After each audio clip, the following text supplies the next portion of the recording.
Hi there, I'm Sara Shahvisi and I'm Chief Programs Officer at Fearless Futures. For those of you that don't already know about us, at Fearless Futures, we engage people in critical thought to uncover the root causes of inequities and grow powerful new leadership and design for transformative change. We do this through our London and New York offices around the world, from technology companies to investment banks to government departments and consumer goods companies. We work with leaders and managers, and our training is all about leaning into the depth and challenge of engaging with the lived realities of inequities and the ways that these inequities intersect. And that's the topic we're going to be talking about with you today in this session, which is thinking outside the boxes, a close-up look into incremental intersectionality. And I'm going to pass you now over to my colleague, Sable. Hello, everyone. I am Sable Lomax, and I work across the pond from Sara in New York City as Director of Programs. So Sara handles all of our programs globally. I focus on our programs here in the States. So with that, we're now going to segue into what does this all mean when we say incremental intersectionality, because I'm sure if you're listening, you're like, okay, Sara and Sable, big words, I need more context. Don't you worry, that's why we are here. I want to talk us through a few examples of celebrities just to highlight the intersections that we've been speaking of, but Sara is going to talk about intersectionality more concretely in a few. I'm just going to kind of highlight using some pictures what we mean when we say, are we truly looking at all facets of someone's identity, or are we still thinking inside the box? We want us to be thinking outside the box. So right for you on our screen here, we have Stevie Wonder and Kanye West. So oftentimes, not all times, but oftentimes in spaces when we're talking about disableism or ableism, the conversation is rooted in those with very physical disabilities. Individuals like Stevie Wonder, where you can look at them and see that they have a disability. A lot of the times, those conversations miss individuals like Kanye West, who have an invisible disability. Kanye West, if you're not familiar, has shared with the public on various mediums in the past and recently in the past, I should say, that he has been diagnosed with bipolar disorder. So when we're having these conversations about those with disabilities, who is in this box that we are checking and who is being missed in that conversation? But just to push our thinking even further, when we are having these conversations, are we only talking about that particular struggle? Or are we highlighting that even within the disabled community, there are various experiences that someone might have, various lived realities based on their identity. So we have with Stevie Wonder, he has a disability. He's also a Black man.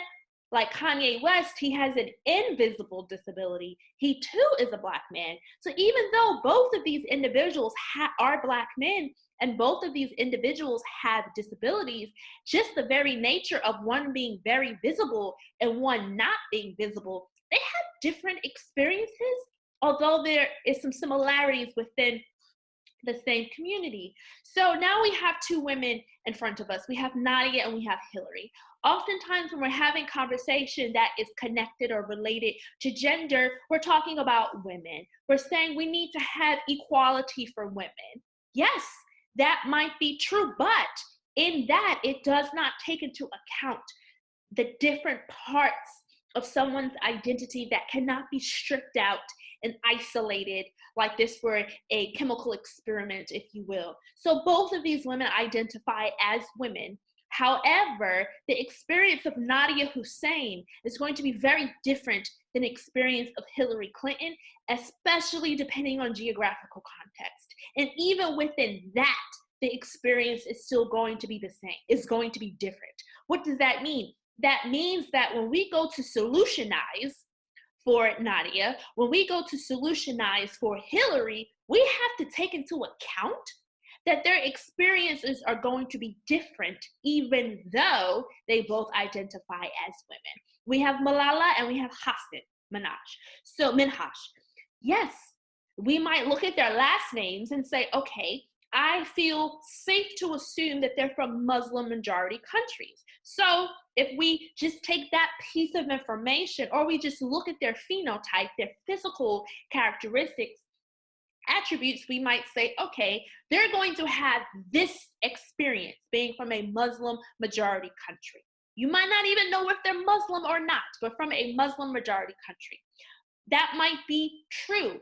However, the mere fact that Malala is a woman and Hassan is a man, they're going to have different experiences because they're dealing with different struggles. Hassan might have this struggle of Islamophobia, whereas Malala might potentially be dealing with, well, not might, is going to deal with Islamophobia and sexism. And depending upon the financial status of their family growing up, they might be dealing with classism as well.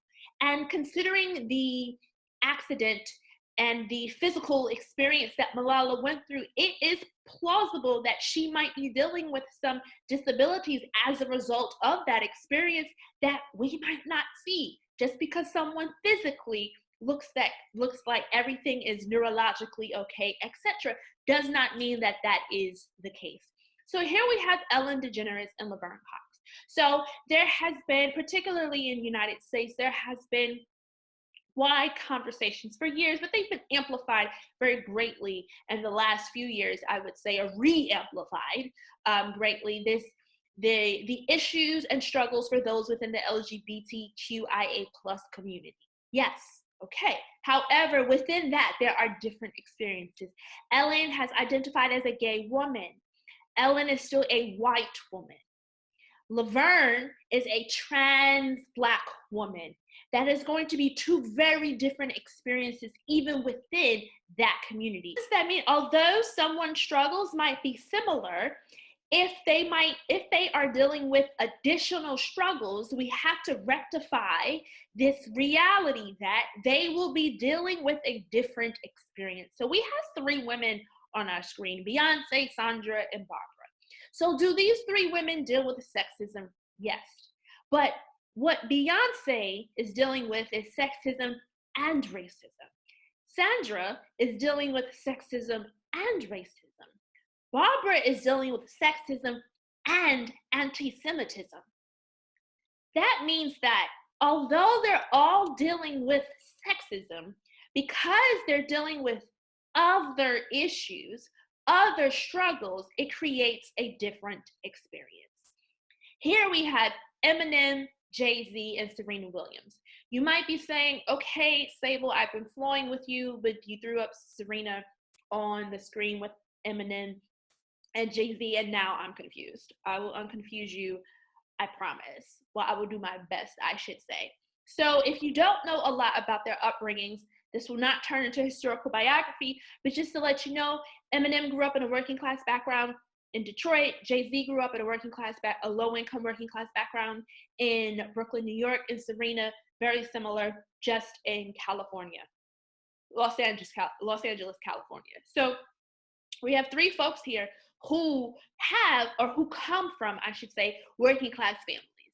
So very similar backgrounds growing up as far as socioeconomic status. However, what are the differences here? Though Eminem may have come from a working class background, Eminem is a white man. He's going to experience life very differently than Jay-Z, who is a Black man.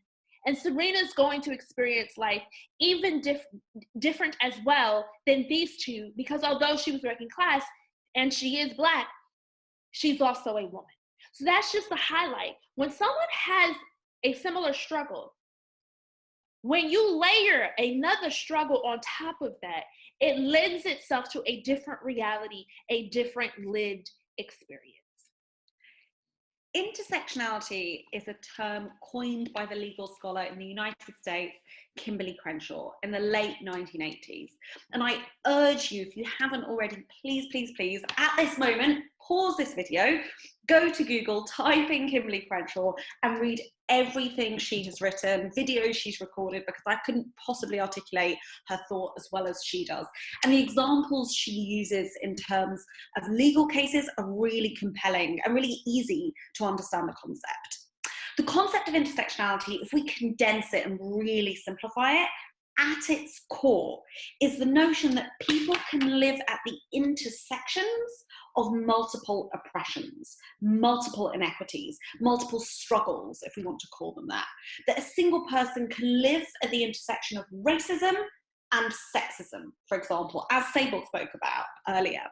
And therefore, because they live at the intersection where those struggles come together, the experience of inequity for them is therefore compounded. There's that additional level, that additional layer. There is more to it, there is a complexity to it. But also that it has specific particularities to it, because it is these two specific struggles coming together, or three or four struggles coming together. For example, if we go back to one of the examples that Sable shared, so we look at the example of, for instance, Beyonce. As a Black woman, her experience of the world and her experience of oppression and inequity will have commonalities with that of, for instance, a white woman. It will have commonalities with that of, for instance, a Black man, but will be different to both of those struggles because it will be particularistic to her living at the intersection of being a woman and being a Black person. There will be particularities to it, expectations, norms, tropes around that specific identity. That at its core is what intersectionality is.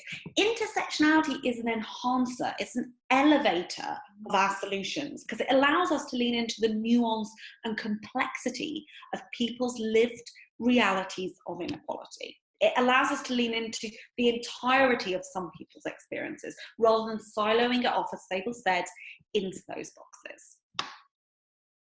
So I'm just highlighting a slide here that shows a visual of what Sara just mentioned.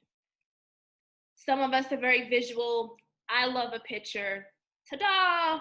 We thought of you ahead of time. So this is just a visual representation of what Sara just described.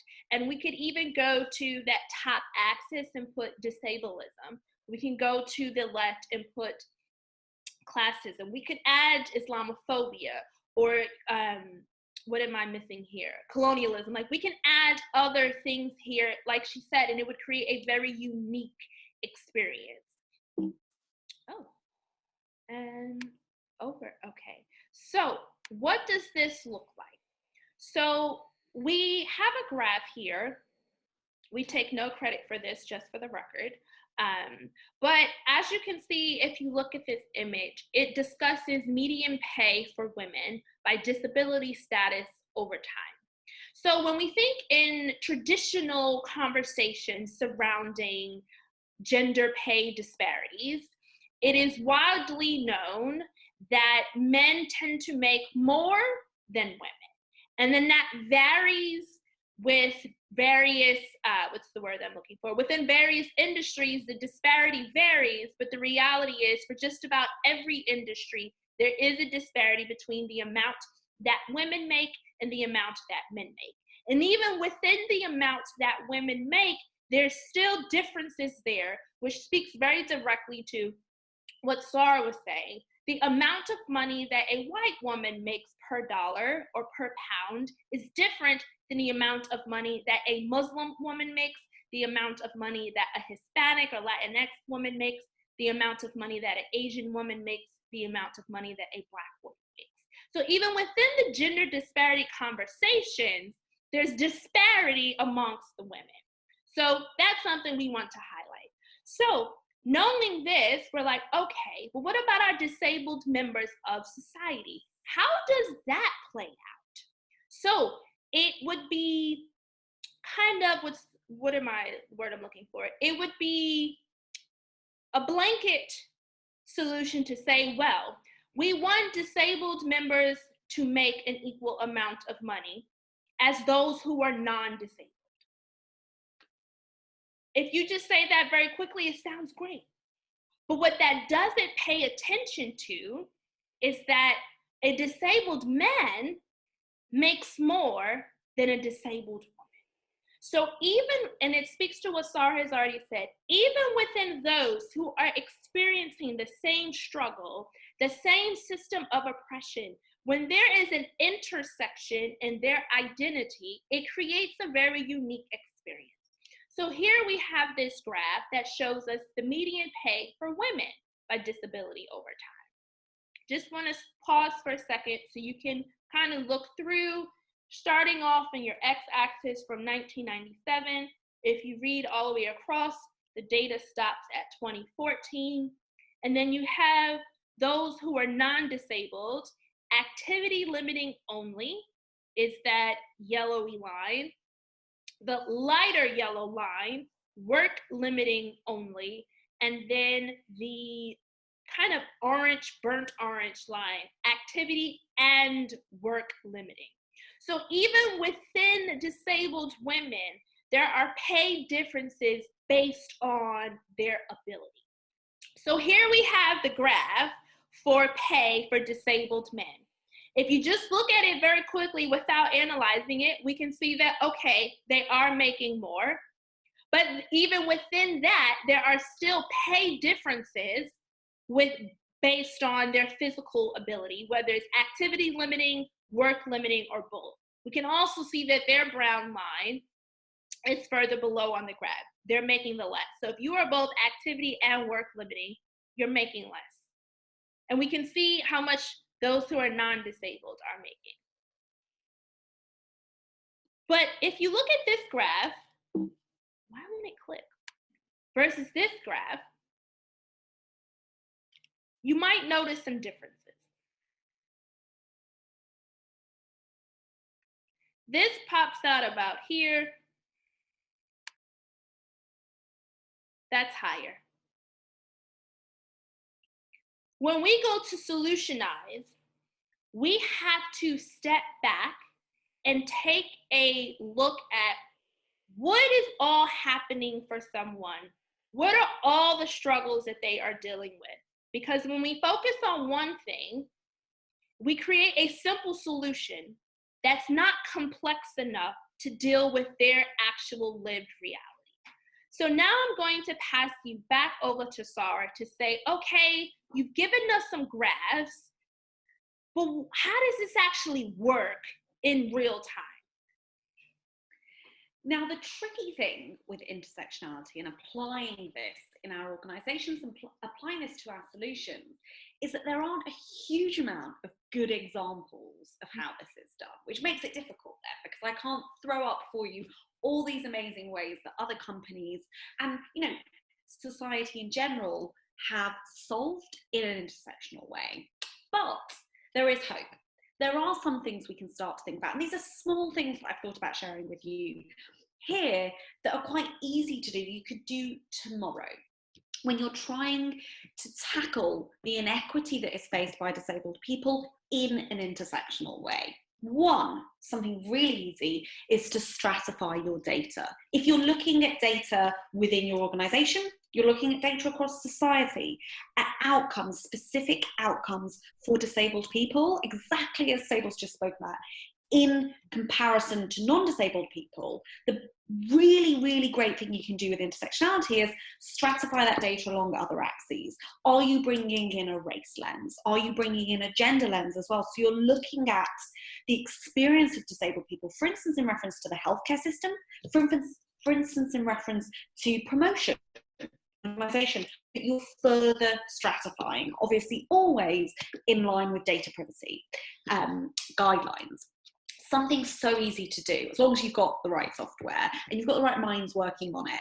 The second thing you can do, which I think is really exciting, and there are some really great examples of these within companies, is when you're running events. There's so many great events run to amplify the voices and stories of disabled people, to bring them into the mainstream. And that's fantastic and really important. We need to hear more from disabled members of our organisations and communities, and not just hear those stories, but have those stories be integrated into where power happens, essentially where decisions are made. Those voices need to be there as well. They need to be sat at that table. But you can bring intersectionality into this really beautifully. For example, if you're running an event on disability and disability awareness.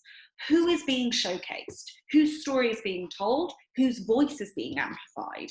Are there specific disability activists that you could speak to and obviously pay always to come into your organisation, for instance, and share their story and share their recommendations with you, but also speak to the lived experience of disabled people who perhaps are people of colour also, are women also, belong to the LGBTQIA+ community also. So bringing in a story that is nuanced and speaks to a wider lived reality as well. So you don't get a singular story, a singular voice. Intersectionality is exactly about that. It's not about saying we're only going to talk to these people or these people, but what about if we bring these stories together, etc. It's an enricher, it's an enhancer as a tool. To help you think through all of what Sara just shared with you, when you're at your desk, your sofa, or what have you on another day, we have some questions for you to ask yourself. So if you're working on making things more accessible, or if you're saying to yourself, like, I've actually not thought about this in particular as it relates to disabled members in society, we have a few questions that you can ask yourself to begin to apply an intersectional lens to the work that you do with disabled communities, no matter what that work is. So I'm going to share the slide, and it's: which voices and stories are you amplifying? And how does that inform our narratives about certain groups? So when we think back to that first slide that I showed with Stevie Wonder and Kanye, are we amplifying the voices of those who have physical disabilities only, or are we amplifying the voices of the disabled community as a whole?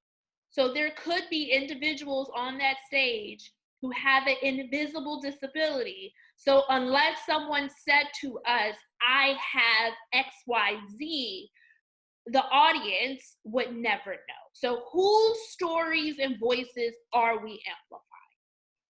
And even within that, do we have a wide variety of voices? Do we have both men and women? Do we have members from the trans community? Do we have members from the LGBT+ community? Do we have a wide range of voices being amplified and heard, or are we only signifying a few? What defaults and norms do you cognitively go to when thinking about people's lived experiences of inequity? So this is more of a reflective question. When you say, like, I want to work with disabled people, who's that default person that comes to your mind? Oftentimes it's someone in a wheelchair because of media and images that are shared. Okay, who are you missing if you only picture those in a wheelchair? I was thinking to myself recently on an elevator, I hit a button because I had to go up, and I was like, I can't recall the last time I felt Braille on an elevator.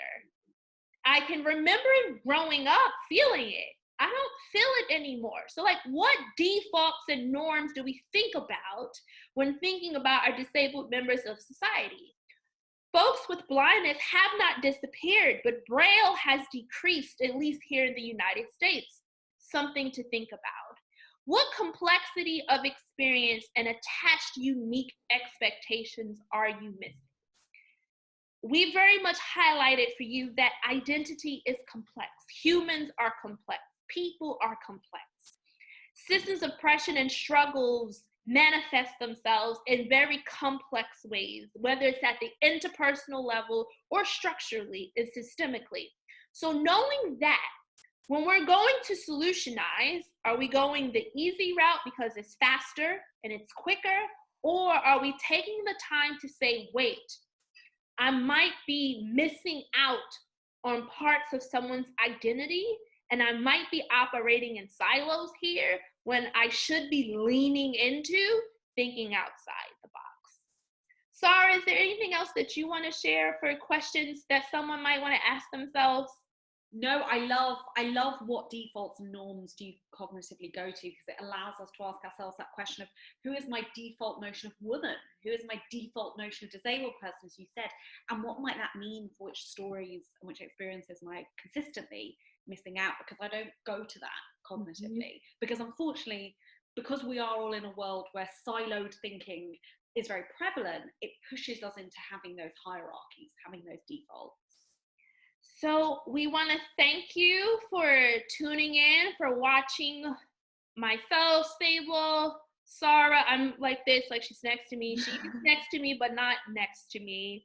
Sara's actually in London right now. So I think that's the joy in virtual work, because you can truly be anywhere when the time zones align. That doesn't always work out for certain time zones. But for New York and London, it works perfectly. Once again, we are Fearless Futures.